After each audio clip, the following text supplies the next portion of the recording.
Poche le prenotazioni per le vaccinazioni dei bambini di età compresa tra i 5 e gli 11 anni nell'Agrigentino.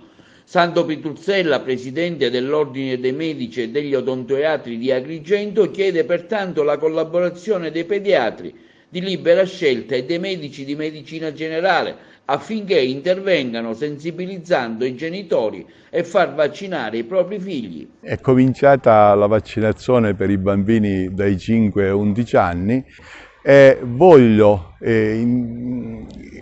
invitare i colleghi pediatri di libera scelta in particolar modo, ma anche i medici di medicina generale. Loro possono fare molto ad orientare e a sensibilizzare le famiglie, i genitori a fare vaccinare i propri figli e in particolare questi bambini dai 5 ai 11 anni.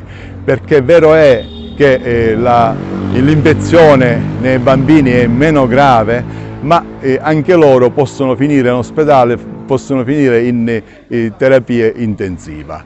Addirittura sulla sicurezza del vaccino non abbiamo dubbi, perché non mi vengano a dire che la casistica non è molto alta, perché noi abbiamo già negli Stati Uniti d'America più di 1 milione di bambini vaccinati, così pure come in Israele abbiamo numeri alti che ci danno la contezza della sicurezza del vaccino. I pochi effetti collaterali sono la leggera febbricola o qualche dolore muscolare. Per concludere invito di nuovo a insistere, perché già hanno fatto molto i pediatri di libera scelta e i medici di medicina generale, ma invito anche le famiglie quindi a continuare a prenotare i propri figli per la vaccinazione.